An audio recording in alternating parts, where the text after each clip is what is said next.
Hey YouTube, it's Eric.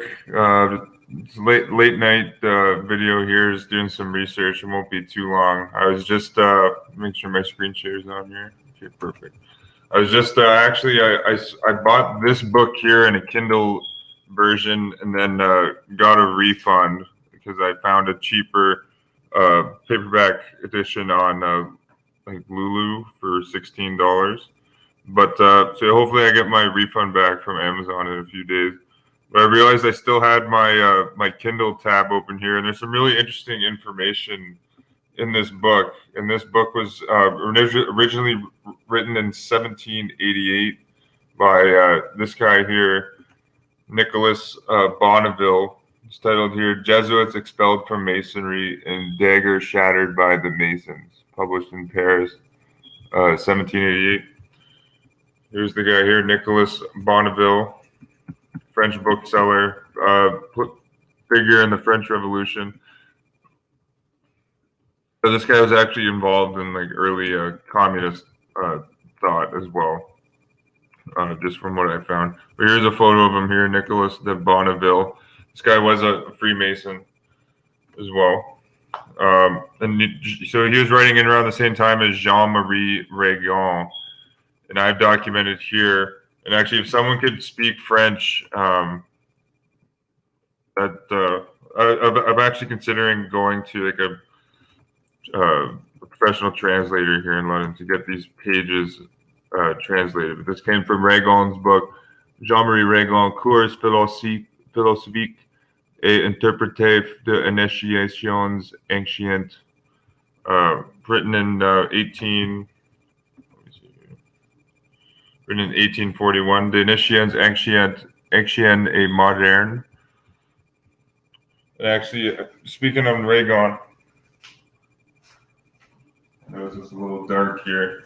But actually, I got one of his books that was recently published or translated into English. But this is going into like how the Roman Catholic Mass is based off of really sun worship and ancient paganism. But this is called "The Mass and Its Mysteries Compared to the Ancient Mysteries." Jean-Marie Regan. This same Masonic author, like Nicholas de Bonneville, claimed that the Jesuits completely control Freemasonry, and actually they make similar accusations. But if someone could speak French, and if you can translate these pages, that would be greatly appreciated. And you see here, I'm going to read it from the French. You see, I'm not making it up. Regan says that the letter G in the Freemasonic square and compass symbolizes the general of the Jesuit order. You know, Tupper Saucy in his book Rulers of Evil says that the G stands for the Jesu or the Jesu, Gesu, which is the headquarter church for the Society of Jesus. So to me, like, it could be Jesu or reference to the general of the Jesuits. But Regan here says it's reference to the general. He says here, La lettre G en Belou de l'étoile flamboyante représente la générale des Jésuites ou la générale de order. So he's saying here that the letter G flamboyantly in the center represents the general of the Jesuit order. That's what Regan's saying. If someone does know French, and if you could translate these pages, that'd be greatly appreciated. If I can't get that done, just reaching out here, I am going to find a translator to get these pages translated. But this is the book that I just ordered a physical copy of, but still have my Kindle version up here, even though I got a refund on this. And hopefully I do get my money back from that in a couple days. But Nicholas de Bonneville, I'm just going to read a few pages starting at 120. But before I do that, I want to show you this picture that I found that Sir Francis Bacon drew under the pseudonym of Johann Valentin André in 1619. And this was the title page of his book here, Mythologicae Christianae, a book about creating like a Christian utopia. And this book was written right around the same time that the communist Jesuit reductions were beginning and taking foot in Paraguay, which I absolutely do not think is a coincidence. Sir Francis Bacon was essentially like a lay Jesuit. His best friend, Sir Toby Matthew, his alter ego actually, was a Jesuit priest. And I have that book up here, The Life of Sir Toby Matthew, written by Arnold Matthew in 1907. There's some very good quotes in this here. And I think Sir Francis Bacon with the Jesuits wrote Shakespeare. It wasn't just Sir Francis Bacon. It was Sir Francis Bacon with the Jesuits. But just the author, Arnold Matthew, here says, much has already been published to support the theory of the Catholicity of William Shakespeare. The contention rests on the evidence of the Catholicity in the plays of William Shakespeare as they appear in the final and complete form in the folio of 1623. And with regard to Bacon, it may be noted that in his essay on unity and religion, he veils censure on the persecution of Catholics under a general condemnation of religious intolerance.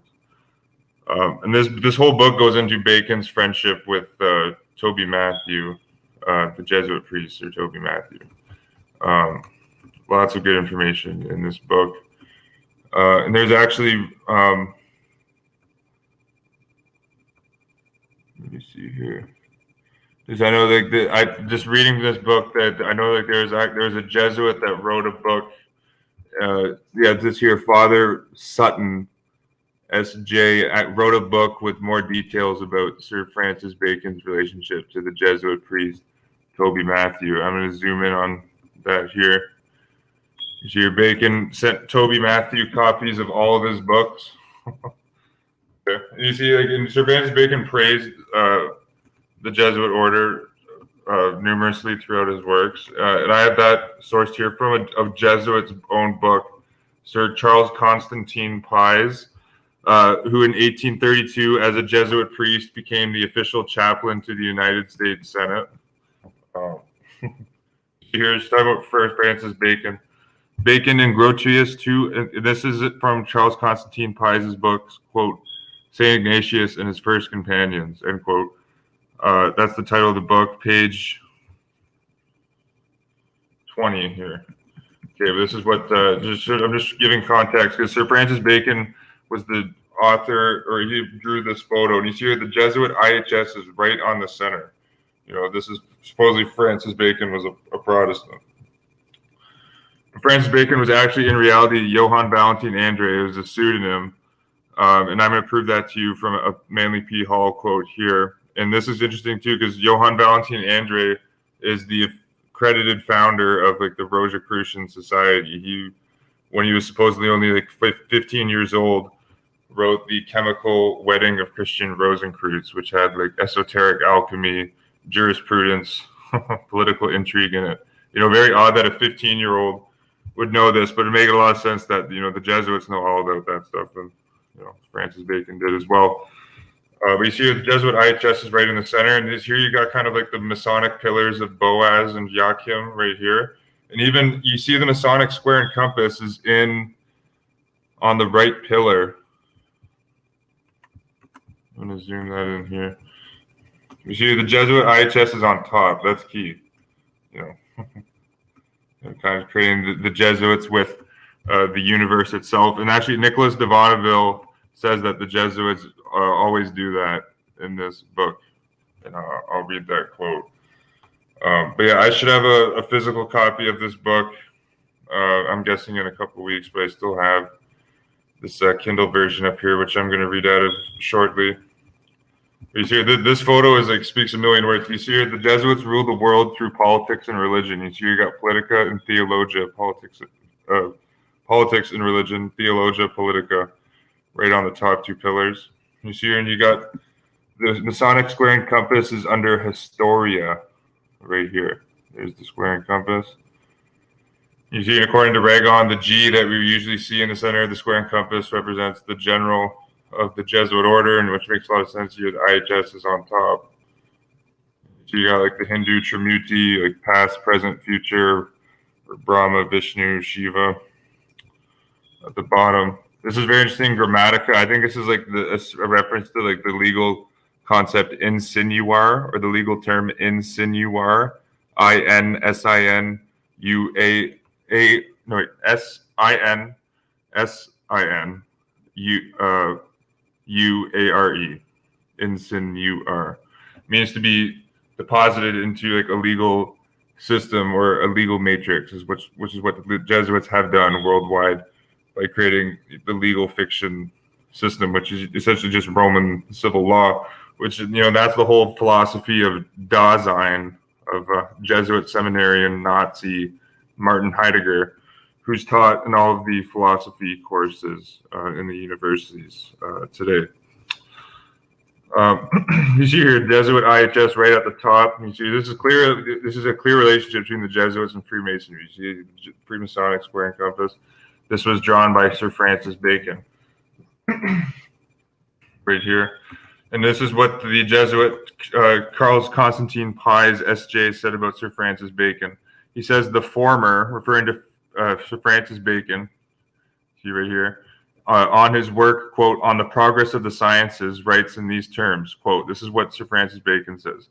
When I consider the Jesuits' tact and ability to train up the youth in the sciences and good morals, I remember the expression of Agalas in reference to Pharnabas, being what you are, would that you were ours, end quote. In another place, Charles Constantine Pies quotes Sir Francis Bacon saying, quote, as regards the subject of education, everything may be said in a few words. Look at the schools of the Jesuits. Nothing can be better than their system. Nothing can be better than their system.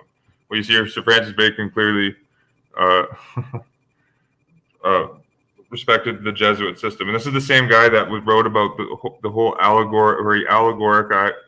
allegoricalized the colonization of the United States of America in his book, The New Atlantis, which was written originally in Spanish, and the first founding Jesuits were all Spanish.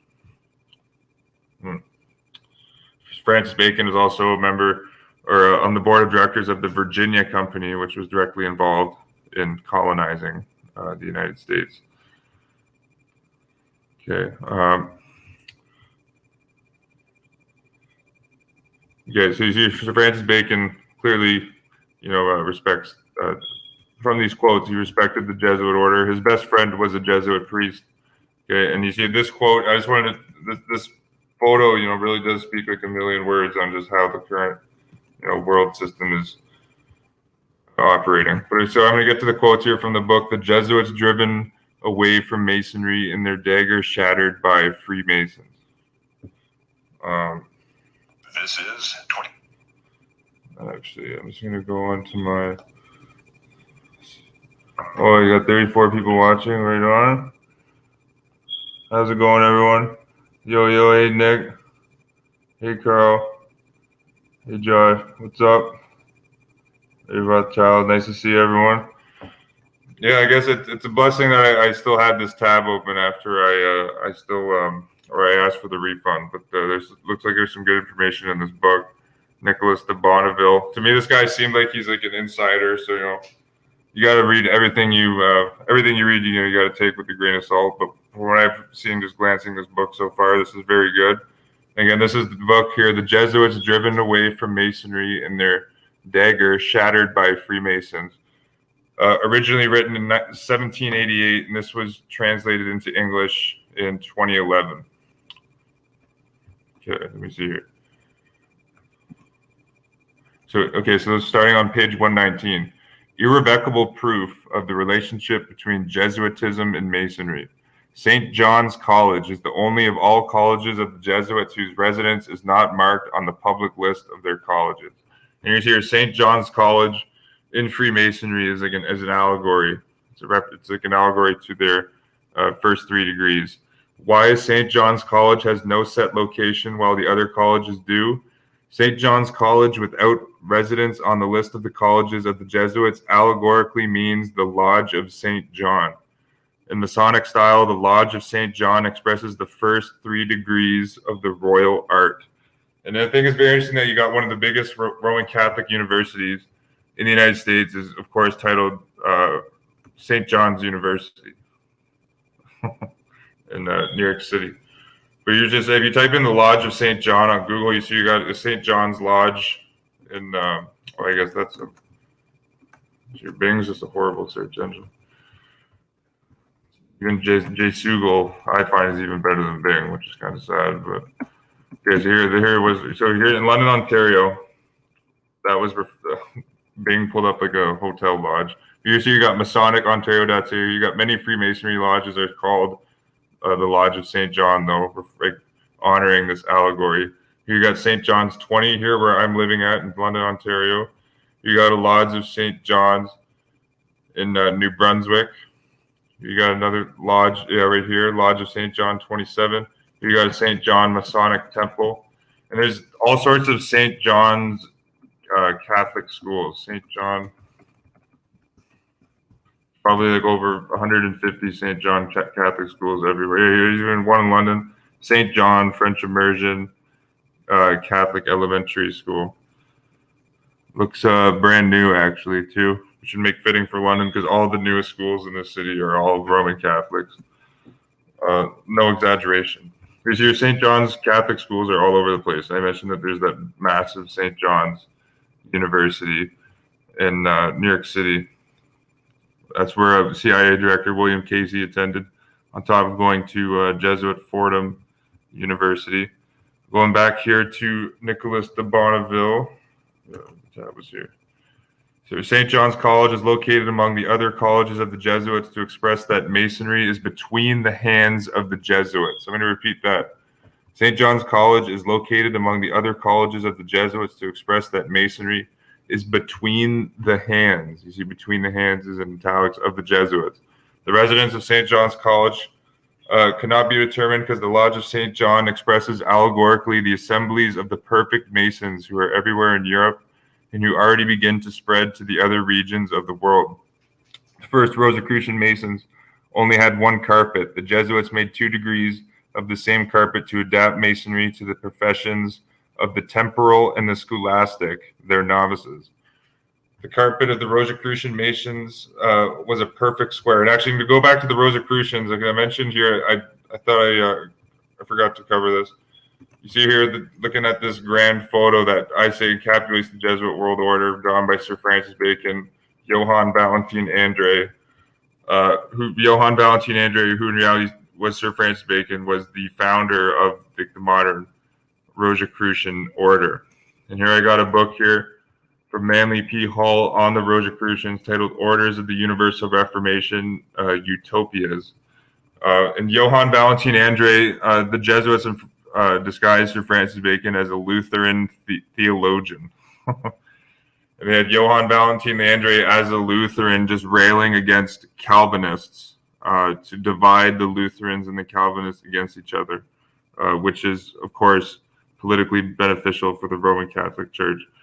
But this Johann Valentin André was like a pseudonym figure. He was Sir Francis Bacon. So the quote, Lutheran theologian Johann Valentin André, previously mentioned, and this is Manly Hall speaking here, or writing, has long been accepted as the man responsible for the Fama and the Confessio of the Rosicrucians. In the same edition of The Anatomy of Melancholy, which is a book by Robert Burton,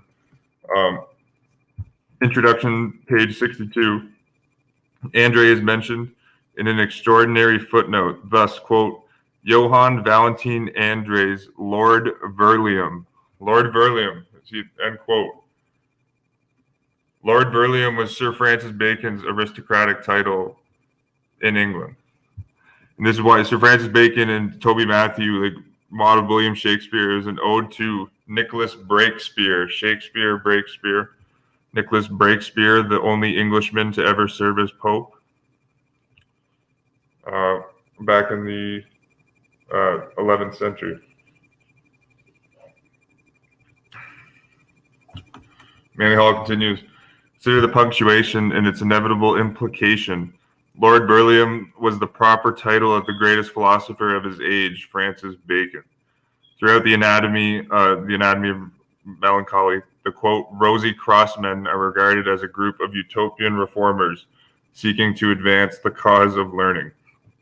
So it makes me think the Jesuits also wrote this book right here, Anatomy of Melancholy. I haven't personally read it, but Here, Johann Valentin Andre and Sir Francis Bacon, one and the same. Bacon's best friend was a Jesuit priest. He wrote the Shakespeare plays. He wrote the New Atlantis, the future Jesuit colonization of America. This is, this what I'm just bringing up here connects the Jesuits, Rosicrucianism, and Freemasonry all in one. It's Rosicrucians and Freemasons underneath the Jesuits. We'll go back here to Bonneville, and I'll go check the chat here in a second. Pardon my cough there. The first Rosicrucian Masons only had one carpet. The Jesuits made 2 degrees of the same carpet to adapt Masonry to the professions of the temporal and the scholastic, their novices. The carpet of the Rosicrucian Masons was a perfect square. The Jesuits transformed it into an oblong square so that this carpet was the perfect emblem of a temple. The oblong square, symbol of the temple, was always the favorite emblem of the Jesuits. The last book of Francois Ribéris on the Temple of Jerusalem speaks about its width and its length, about everything that was found in the Holy Temple or Temple Societas or Temple of Jerusalem, Templum Jesuitorum. Well, you see, this is what the Jesuits have done with the modern Jerusalem as well. It's the Pope's Latin Kingdom of Jerusalem, or I like Templum Jesuitorum.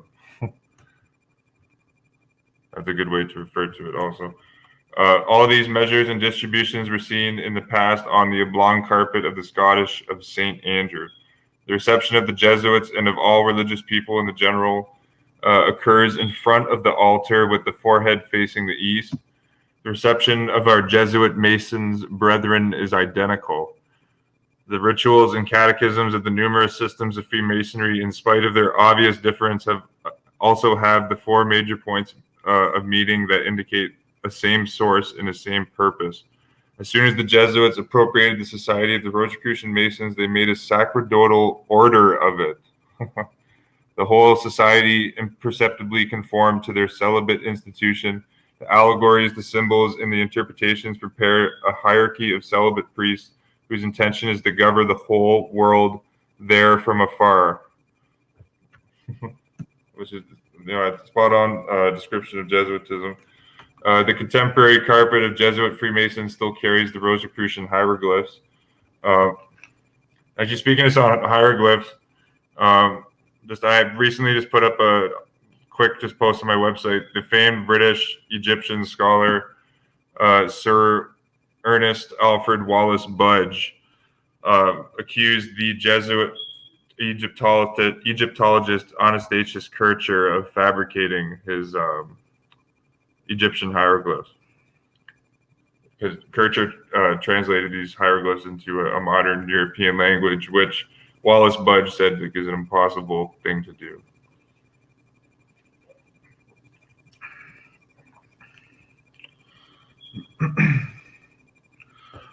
Actually, think about this. Think about this photo here. Think about this with the U.S. election. You think about like Democrat and Republican here on the Masonic Pillars of Boaz and Yakim. You got Trump. You got Biden on the left column here. Trump on the right column. Who's controlling both in the center? Society of Jesus, the Jesuits. Biden's got 2 Jesuit honorary degrees, University of Scranton and St. Joseph's University in Philadelphia. Joe Biden sent his son, Hunter Biden, to the Jesuits volunteer corps down in Jamaica. And then that's what Hunter Biden was on the board of Burisma in Ukraine and Bohai Harvest in China, literally making billions of dollars while Joe Biden was vice president.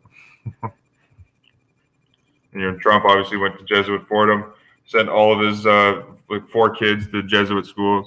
Tiffany's getting her degree from Georgetown right now. He's going to be on guard for anti-Catholic bias. So you see in this photo here, they can tell you every single country's political situation can be explained by this photo. Every single one, no exceptions.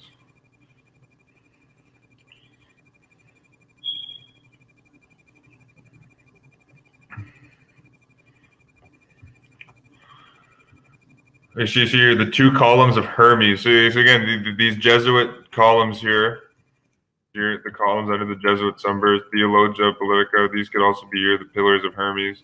Again, the pillars of Hermes are the Masonic pillars of Boaz and Joachim. Here, the two columns of Hermes. However, the Gnostic spheres now have disappeared from these two ancient columns.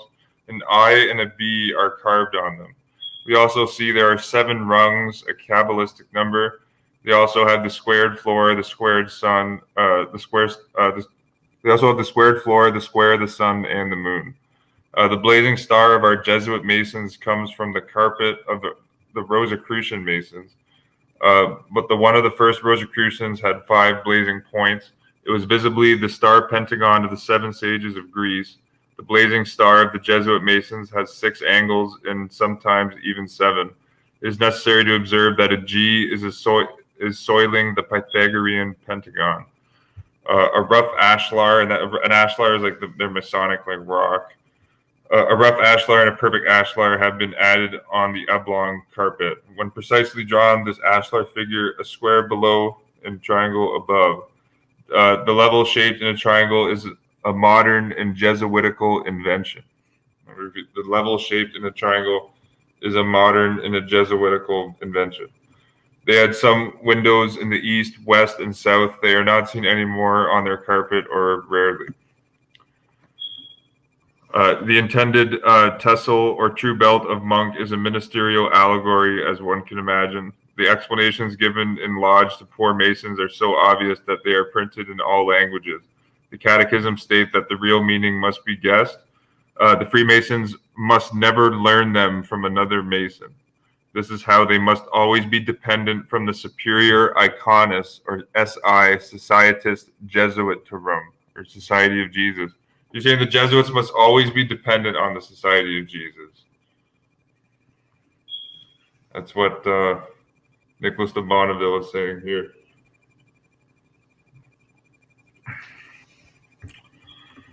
We are going to give the real explanation of all the symbols stained by the Jesuits and the allegories of the Bacon's disciples.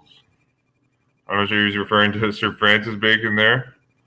That would make a lot of sense considering just what we've been discussing on this video here tonight.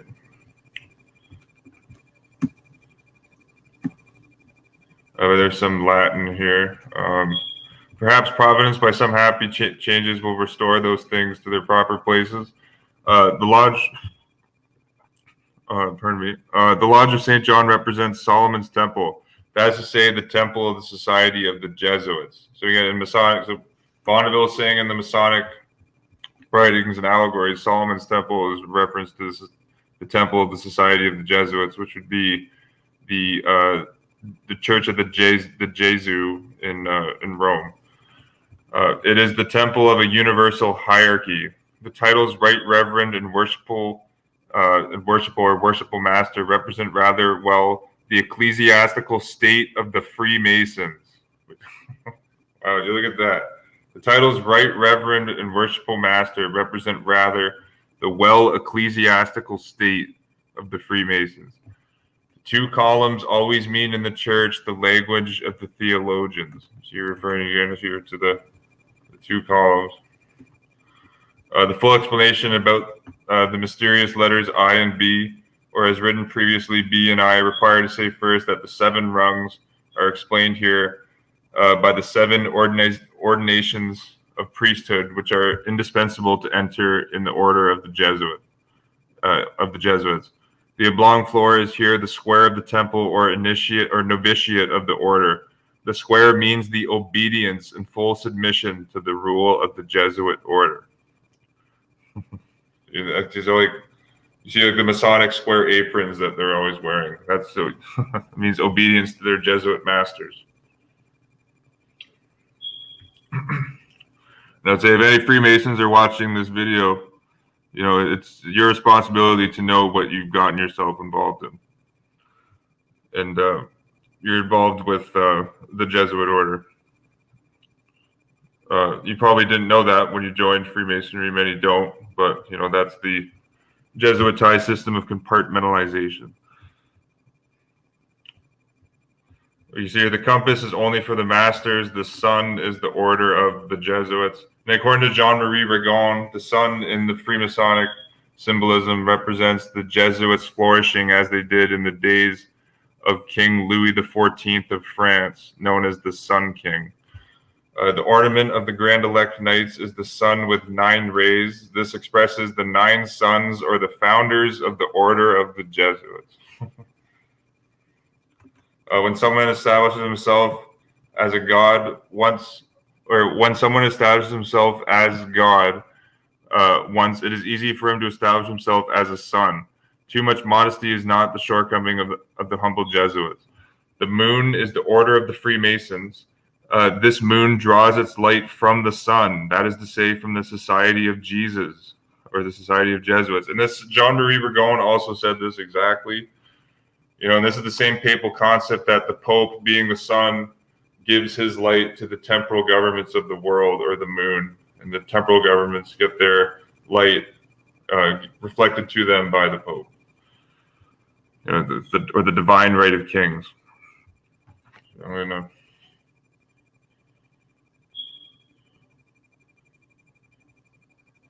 They're going 32 rays. Yep. Actually, in this book here, I made sure I had this pulled up.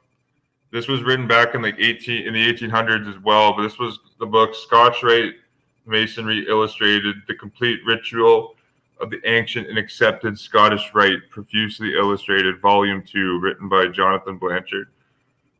And right here, page 381, 382, he's breaking down the 32nd degree of Scottish Rite Masonry, illustrating it, and then so he gives the whole photographic breakdown and the writings of the rituals, and then Jonathan Blanchard gives his philosophical breakdown of the degrees. But this is this was the official ritual of the 32nd degree.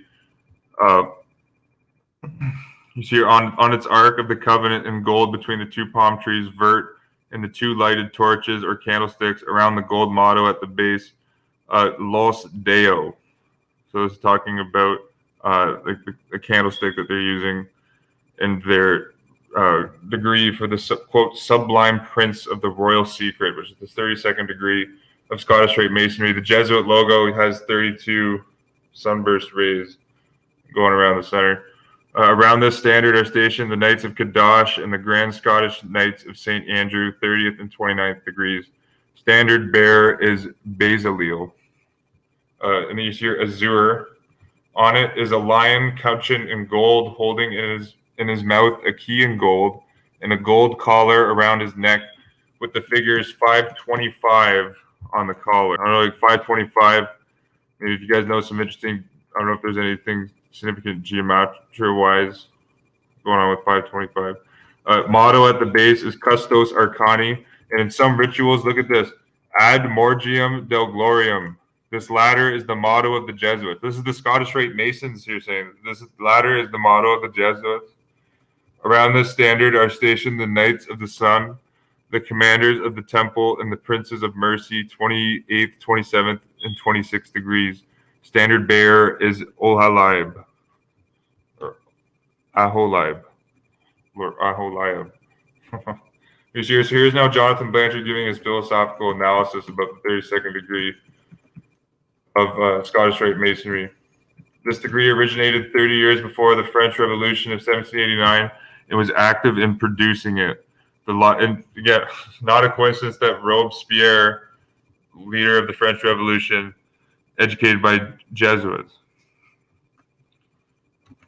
Yeah, the Lodge theory was that the anarchists of today, that if institutions of religion and government were abolished, human passions like fluid would find their level in universal peace and happiness. Communists guillotined their king and hung their bishops to lampposts, proclaimed, quote, liberty and equality. That's what the Jesuits are steering, like the Black Lives Matter and Antifa mobs right now. Again, it's not a conspiracy. Literally every single Jesuit university in America openly endorses Black Lives Matter. All 28. Continuing, and put their religious creed over the gate of their cemetery. Quote, there is no God, death is an eternal sleep, end quote. The last degree of their system required the candidate to stab his brother or nearest friend as a traitor to the lodge and admit the brother's groans and pleadings for his life. They laid down the candidate's gloved hand on the beating heart of a lamb, and if he stabbed, they removed the blinder and swore him to the vengeance against the church and state. This was the quote royal secret.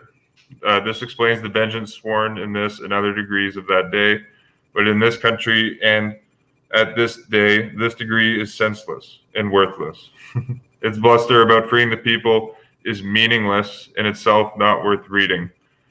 But how happens this once neo plus ultra degree to be so prolix and stupid as to be scarce worth reading? The answer is this: when formed by Jacobin Jesuits in 1754 in the Jesuits College of Claremont, Paris, it was the quote, the military organization. You see, in the 32nd degree of free, this is like now that Rome rules is now private. That's why I put a post up there where I quoted a Scottish Rite source saying that the 32nd degree is the military degree, but they openly admit this on like all Freemason websites that the 32nd degree is their military degree. This is the same degree that shares the motto with the Jesuits, Ad Morgium Deo Gloriam. The Jesuit logo has 32 sun ray bursts in it. The Jesuits are a military order.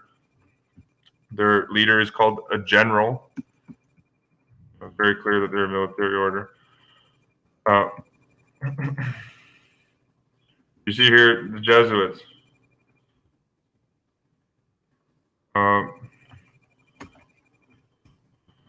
I know he mentions them. I think one more. Let's go here.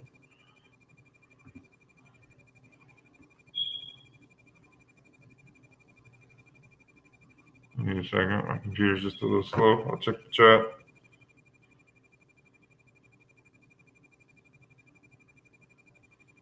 Ronald Reagan. Yeah, actually, Ronald Reagan. That's another great example. Actually, I was going to bring up in this video the example of George Washington powerfully expresses this or shows this relationship as well. Because, of course, you got the George Washington Masonic Memorial in Washington, D.C. right here. Look at this. People haven't seen that. Looks even kind of like an old ziggurat from Babylon. And then you see this is probably 7 levels here. 1, 2, 3, 4, 5, or it looks like 9 or. Well, actually, that's what Bonneville said, that the 9-rayed sun is a reference to the founders of the Jesuit order. So that's 9 sun rays here. But George Washington, this is the George Washington Masonic Temple. You see the G, square and compass. G stands for the general of the Jesuit order.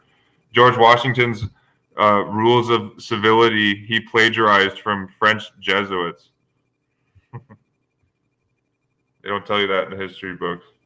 But Scottish Rite Mason George Washington plagiarized his rules of civility and decent behavior from French Jesuits in the 16th century. He obviously wasn't a child phenom who wrote that when he was 16. He was a Jesuit fraud. That makes a lot more sense. That's why George Washington told the American revolutionary soldiers that it was a stupid thing to do to burn the image of the Pope on Guy Fawkes Day on November the 5th. I could do a whole, I could go on for hours and hours on George Washington, just himself. And there's no coincidence that at his apotheosis in Washington, D.C., is a Roman fasces, right beside him. George Washington viewed himself as like a modern day Roman Cincinnatus. And that's why there's actually a statue of Washington depicted as the Roman general Cincinnatus. So, it's very clear once you start looking at the relationship between the Jesuits and the Freemasons.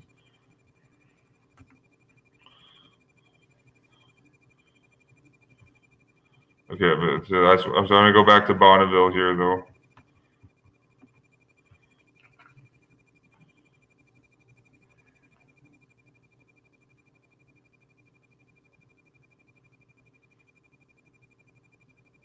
Actually, yeah. Or are you talking about?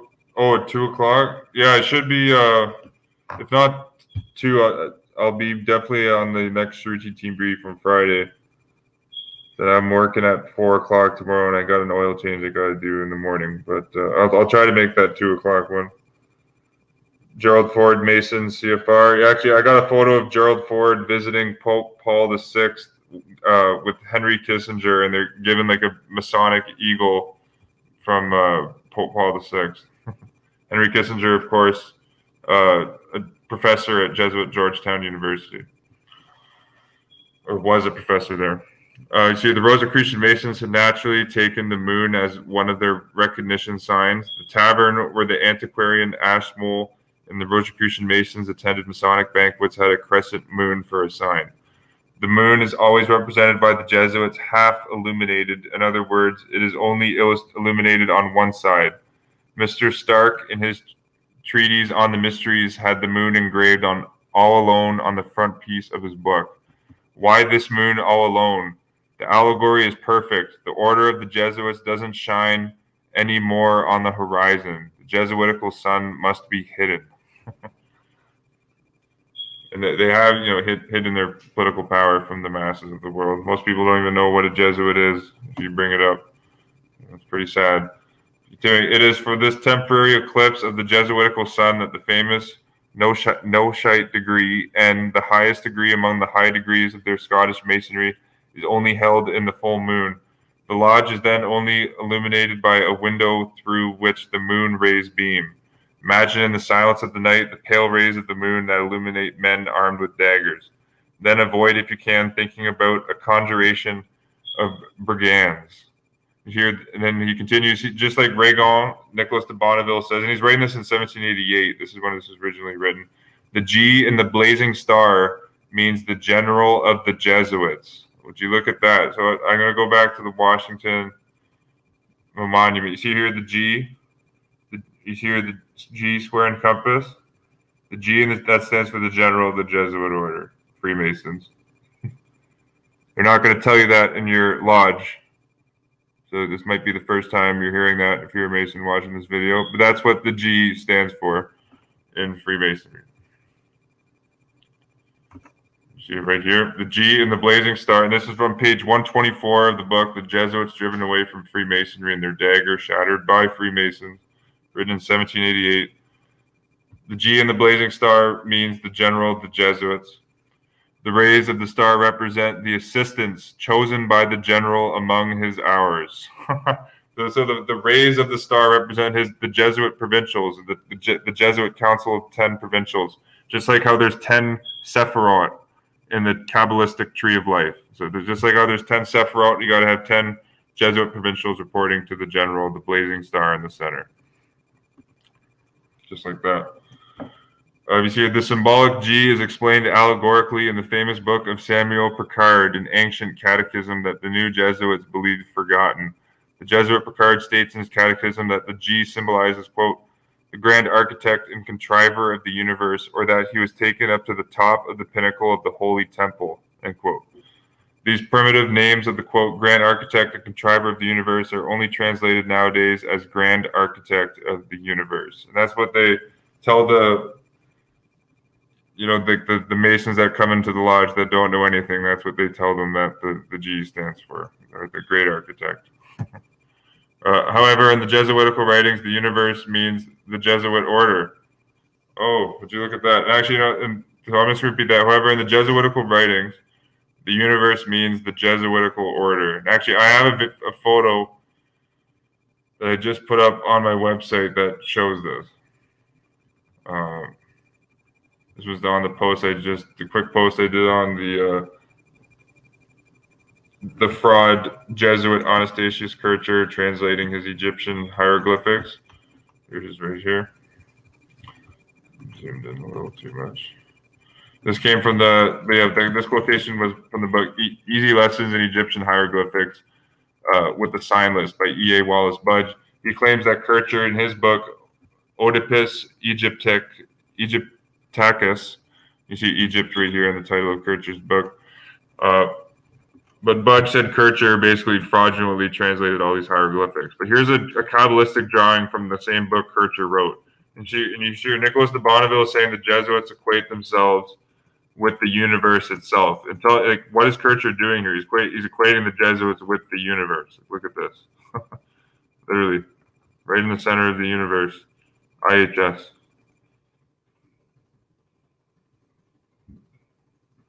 You got like the 72 names of God in the Kabbalah. I think that's what that's a reference to there.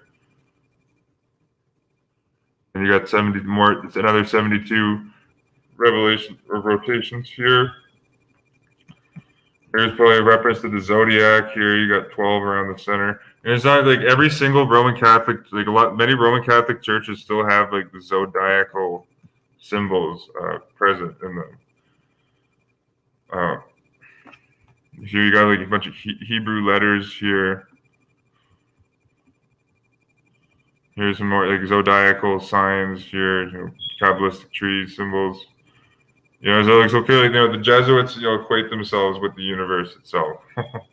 So like when they're talking about the grand architect of the universe, they're talking about like the general of the Jesuit order, clearly. We see here, however, in the Jesuitical writings, the universe means the Jesuitical order, the hierarchy of the Jesuits. And again, it's no coincidence that you can see Pope Francis, doing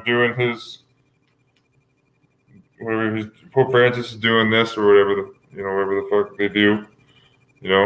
Hopefully you can see him doing this. Literally, the Pope, the current Jesuit Pope. I think he's in Argentina when he's doing that. So. Additionally, order and universe are almost always synonymous for the Jesuits. Okay, so additionally, order and universe are almost always synonymous for the Jesuits. One says order for universe because order must govern the universe. Finally, one says universe for order because the whole world or universe swarms with Masons dedicated to St. John. Remember, and Bonneville said St. John is like an allegory for St. Ignatius. And that these innumerable Masons are slaves chained by the Jesuits, rough ashlars that the Jesuits would like to hew, and that's both H-E-W. To express the assembly for all their lodges, why wouldn't they say allegorically the universe? We do say in Paris, la université, universitas, to express the meaning of our Parisian colleges. That's right, a good point. Right in the word university is the word universe.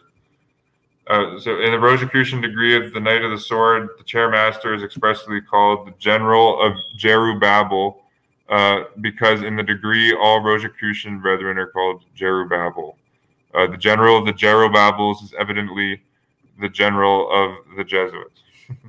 So I'm gonna keep going, but I'm gonna get a physical copy of this book. I'll probably be here in a couple weeks. I'm gonna keep this tab open on my computer so I can keep reading this, but hopefully I do get my refund back from Amazon soon from buying this Kindle edition.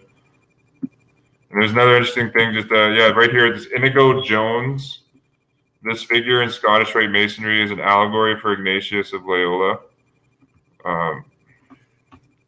Again, they're not going to tell you this in your lodge meetings, Masons. Inigo Jones. I have to get off Bing.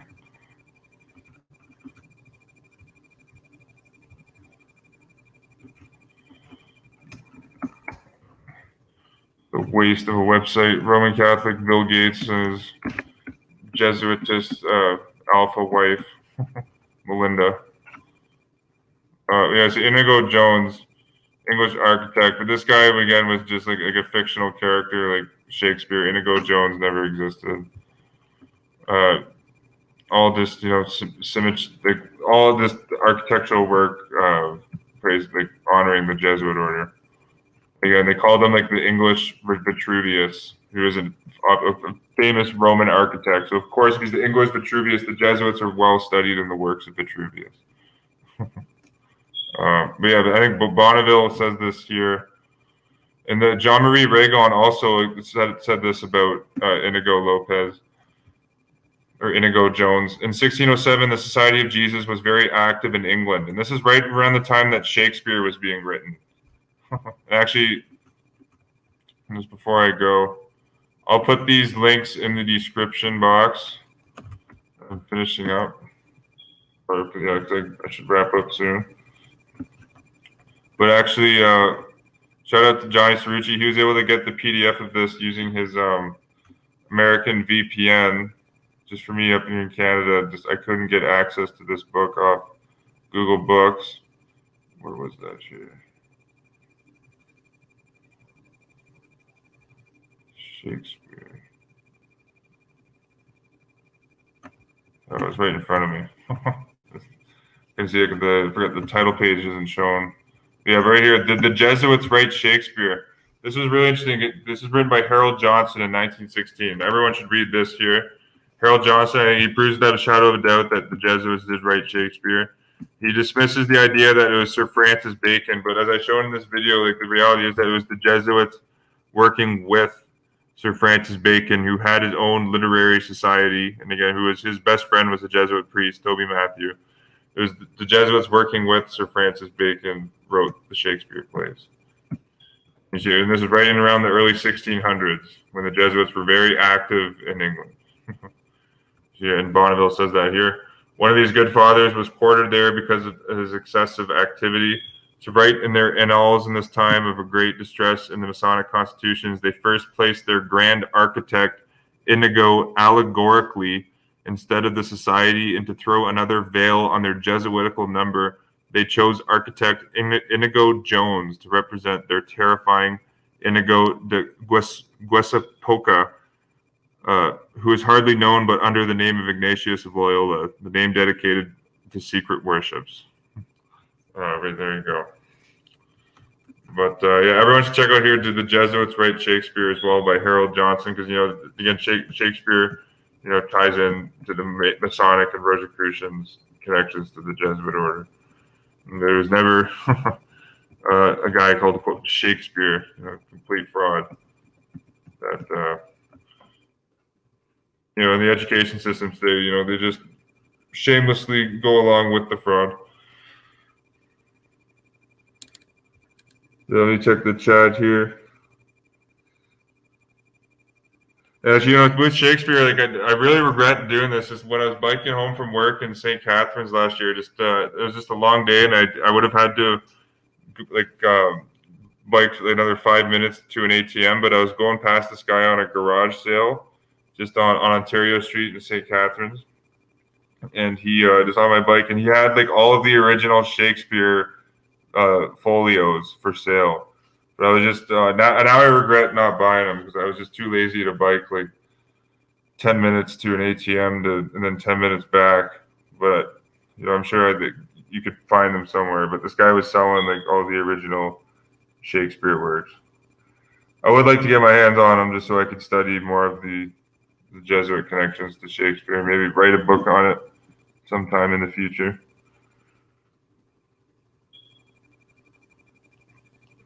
Let me see, it looks like. Kircher, Kircher, he's the Jesuit that also founded germ theory, Anastasius Kircher, and he created the modern projector reel. So he's actually essentially the founder of movie theaters.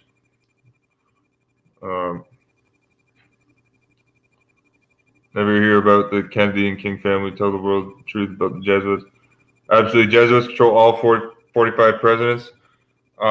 Even going back in the 1800s, President Garfield said that in one of his famous speeches that he won't rule by the divine right of kings. Sherman's going there. I have this documented on my website. Even going before Abraham Lincoln, the Jesuits were killing American presidents. This is quoted by Sherman Skolnick in an article he did, a balanced view of the popes. I apologize. President William Henry Harrison, not Garfield, 1841. President William Henry Harrison directly angered the Jesuits in his inauguration speech, 1841. President William Henry Harrison directly angered the Jesuits. He dared confront the Jesuits and then the Pope by proclaiming, quote, "We admit of no government by divine right." Repeat that. "We admit of no government by divine right, believing that so far as power is concerned, the beneficent Creator has made no distinction among men, that all are on equality, and that the only legitimate right to govern is upon the express grant of power from the governed, end quote. Then Skolnick writes, 35 days later, for the benefit, if not actually arranged by the Jesuits and the British monarchy, President Harrison was poisoned to death. Skolnick continues, all told, 7 U.S. presidents were assassinated from 1841 to 1963, as orchestrated, if not actually arranged, by the Jesuits and the British monarchy. 4 by gunfire, 3 by poisoning. Yeah, so there you go, right there. President William, back in 1984, President William Henry Harrison, in his inauguration speech, says that we admit of no government by divine right, which is a direct reference to the papacy, who claims that it rules by divine right. And 35 days later, President William Henry Harrison is dead.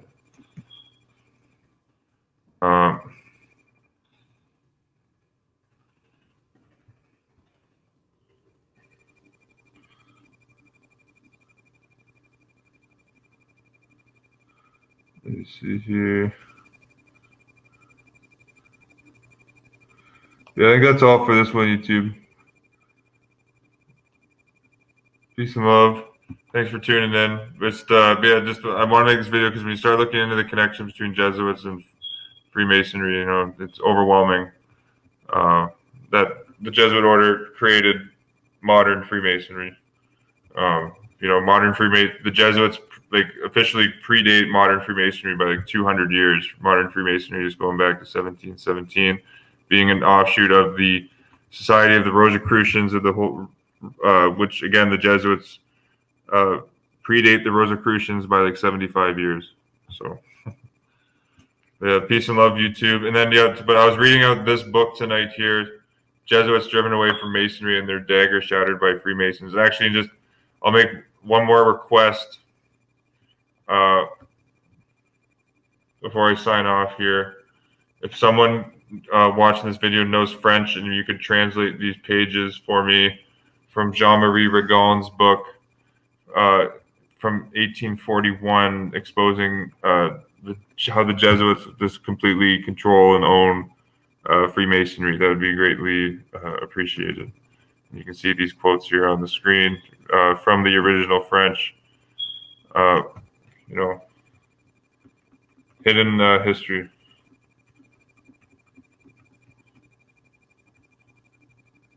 You see here the lunar of the Freemason. You see here he's saying that the moon of Freemasonry is eclipsed by the sun of the Jesuits. Right here, the lune de l'ordre de Francs-Masons, la terre luminaire de soleil, le sun, set de la dire de la Society de Jesuits, or Society of Jesus. Yeah, peace and love, YouTube, and I'll catch you on the next one. Peace and love. I should hopefully have, I don't know, the libraries could be closed with this Jesuit pandemic, you know, for who knows how long, but hopefully I can get this, when I get this book in paperback, I'll get it scanned in up onto archive.org so you guys can all read it as well. Peace and love, YouTube. All roads lead to Rome, and Namna.